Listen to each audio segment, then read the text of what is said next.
ए कथा भी आगे आम पुराण लेखा अच्छी। अच्छा कवि सम्राट उपेन्द्र भंज लिखिं राम समस्ते पागल। अच्छा कहीं कहीं शुणु वैदेश्वर गोटे पद शुणु आज्ञा आज्ञा वैदेश बनुप्रासर गोटे पद रामचंद्र एते सुंदर थिले समस्ते पागल। अच्छा गोटा झील को नहीं गले लक्षे झील पछरे गोड़े था आर प्रमाण भी आगुरी अच्छी। अच्छा आज्ञा आम गंजाम सुपुत्र कवि सम्राट उपेन्द्र भंज काव्य वैदेश बनुप्रासर अच्छा लिखिले कौन भंज वैदेश लिखिं राम केमिति दुनिया पागल केमिति पागल कहले बिहारू बिहारू दंडकार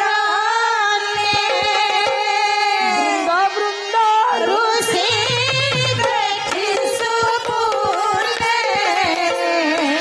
देह कोटि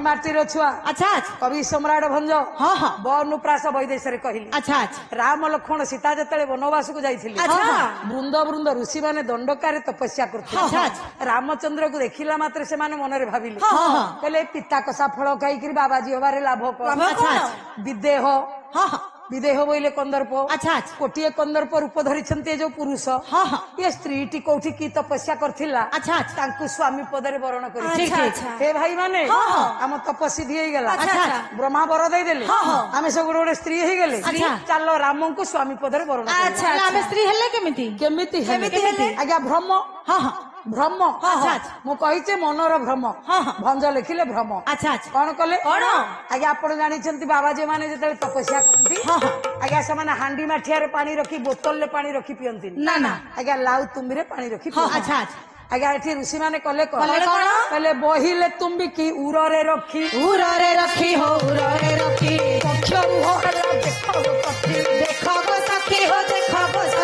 जने बाबाजी पाखरु आउ जने बाबाजी ता तुम्बीटा को नहीं आसिला। अच्छा आज्ञा बाबाजी माने जो कौपिन पिंधंती से कौपिन रे दीटा तुम्बी की बांधे डाकिला सखिलो नारी मानकर सुलभ होउची कुच जुगल देखे मोर दीटा स्तन हो गला सीए जतबेले आज्ञा लाउ तुम्बी बांधिक स्तन बोली देखैला। अच्छा आरो बाबाजी रो लाउ तुम्बी की तो सी नहीं जाइछि से बाबाजी जन को करिवे कहले कोन बेणी भाभी जटा लंबाई हो बेणी भाभी जटा लंबाई हो बेणी विविध कुसुम मंदिरे रे हो बेणी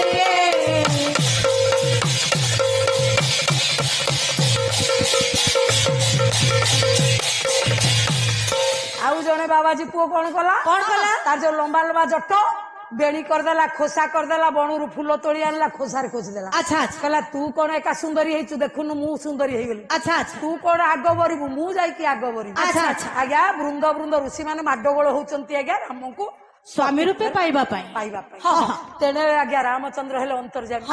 रामचंद्र जानी पारले वैदेही लक्ष्मण रु अंतर सीता लक्ष्मण को पाखरु पळे आसी डाकिले हे मुनिगण तम अंतर कथा म जानि सारी। अच्छा अच्छा मते स्वामी करबा पाई तमे पागल होई गेल। हां प्रभु किंतु हेले कोन हबो। अच्छा ये जन्म रे मु तम मनोवांछा पूर्ण करि पारि बल्लभी ये देहे एखा मैथिली मु एक पत्नी व्रत करिछि सीता बिना द्वितीय नास्ति मु तुमको स्त्री करि पारि ना ना किंतु तम मनोवांछा पूर्ण भंज वैदेश कहले कहे बल्लभी तुम्हें होइब द्वापरे सेही द्वापरे सेही द्वापरे रजे रहिबु आमे कंसडरे से कंसडरे से कंसडरे ए वृंद वृंद ऋषि माने सुन तमे मोर स्त्री हबो जे त्रेतयारे नुह द्वापर द्वापर रे मु मथुरा रे जन्म होइल गोपरे लीला करी वृंदावन रे रास करी सेठी तमे हबो मो स्त्री मु हेबि तम स्वामी केमिति का स्त्री हबो केमिति का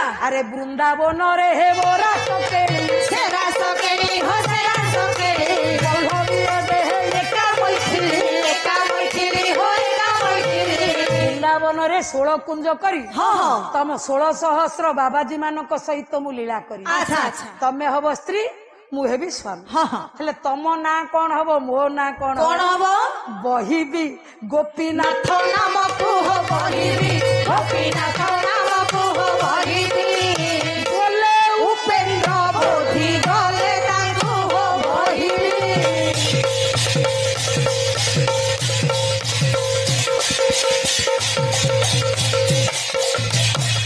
କବି ସମ୍ରାଟ ଉପେନ୍ଦ୍ର ଭଞ୍ଜ କହିଲେ ହଁ ହଁ ତମେ ହବ ଗୋପୀ ମୁଁ ହେବି ଗୋପୀନାଥ।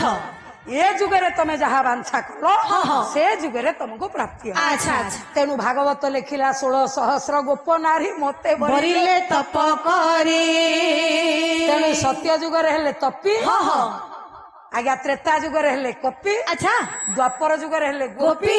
କଳି ଯୁଗରେ ତ ରୂପୀ ଆଉ ଆଚ୍ଛା, ଆଚ୍ଛା। ପଇସା କିଆ ନ କରି କାମ ହଁ, ହଁ, ହଁ। ଆଜ୍ଞା କଳି ଯୁଗରେ ଯାହା ପାଖରେ ଯେତେ ପଇସା ତା ପାଖରେ ସେତେ କାମ। ଆଚ୍ଛା ଆଚ୍ଛା ହେଲା ନିଶ୍ଚୟ ମନେ ରହିଲା ଆଜ୍ଞା ତେଣୁ ପ୍ରମାଣ ପାଇଲ ହଁ ହଁ ଆରେ ପୁରୁଷ ଗୁଡାକ ଯୋଉଠି ଆଜ୍ଞା ସ୍ତ୍ରୀ ହବା ପାଇଁ ପାଗଳ ହଉଥିଲେ ହଁ ହଁ ଆଜ୍ଞା ସ୍ତ୍ରୀ ଲୋକର କେତେ ଧୈର୍ଯ୍ୟ ଆଚ୍ଛା, ଆଚ୍ଛା। ସେ ରାମ ଚାହିଁଥିଲେ ଗୋଟେ ସୀତାକୁ ରାବଣ ନେଇଯାଉ ହଁ ହଁ ଆଉ 10-20ଟା ସୀତା ସେ ଧରି ପଳେଇ ଆସିଥାନ୍ତେ ନିଶ୍ଚୟ।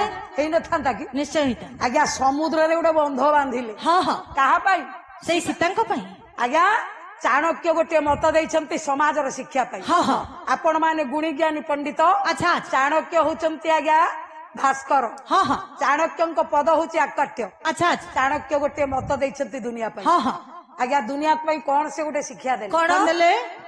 କହିଲେ ସୁଖାନ୍ତେ ଦୁଃଖିତ ଗାବ ଦୁଃଖାନ୍ତେ ପୁତ୍ର ପଣ୍ଡିତ ଯଶାନ୍ତେ କଳହି ନାରୀ ବଂଶାନ୍ତେ ବ୍ରାହ୍ମଣ ରିପୁ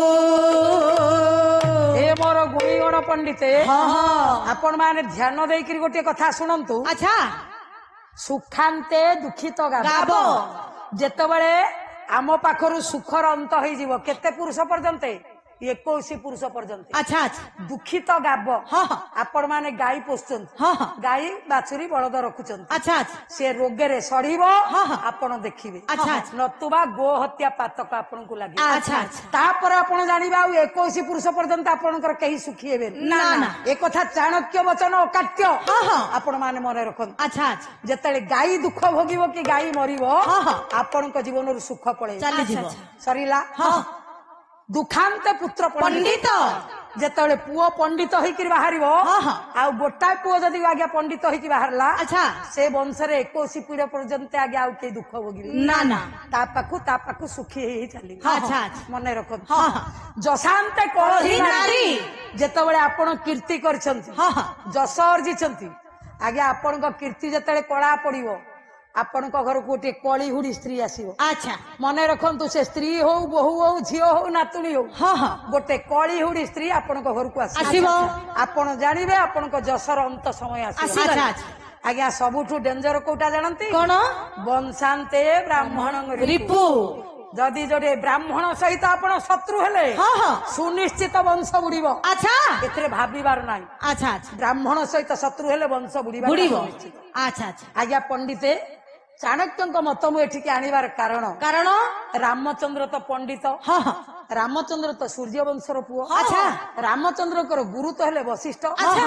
ସେ କଣ ଏତିକି ଶିକ୍ଷା ଦେଇ ନଥିଲେ ଆଚ୍ଛା ଆଚ୍ଛା ବଂଶାନ୍ତେ ବ୍ରାହ୍ମଣ ରିପୁ ବ୍ରାହ୍ମଣକୁ ମାରିଲେ ବଂଶ ବୁଡିଯିବ ଆଚ୍ଛା ଆଚ୍ଛା ଆଜ୍ଞା ରାମଚନ୍ଦ୍ର ଗୋଟେ ବ୍ରାହ୍ମଣ ମାରିଲେ କି ଆଉ ବ୍ରହ୍ମାଙ୍କର ଚତୁର୍ଥ ପୁରୁଷ ହଉଛି ରାବଣ ହଁ ହଁ ବେଦଜ୍ଞାନୀ ହଉଛି ରାବଣ ରାବଣ ସହିତ ତା ପୁଅ ନାତି ସମସ୍ତଙ୍କୁ ମାରିଦେଲେ ଆଚ୍ଛା ଆଚ୍ଛା ରାମଚନ୍ଦ୍ର କଣ ଆମେ ମୂର୍ଖ କହିବା ନା ନା ଅଜ୍ଞାନୀ କହିବା ନା ଅପଣ୍ଡିତ କହିବା ନା ନା ନା ସେ ଗୋଟାଏ ଧର୍ମ ରଖିବା ପାଇଁ ହଁ ହଁ ଗୋଟାଏ ଧର୍ମକୁ ବଳି ଦେଇଦେଲେ ଆଚ୍ଛା ଆଚ୍ଛା କେବଳ ପତ୍ନୀକୁ ଉଦ୍ଧାର କରିବା ପାଇଁ ହଁ ହଁ ସମୁଦ୍ର ଭିତରେ ବନ୍ଧ ବାନ୍ଧିଦେଲେ ହଁ ହଁ ଗୋଟେ ବ୍ରାହ୍ମଣର ବଂଶ ବୁଡେଇ ଦେଲେ ଆଚ୍ଛା।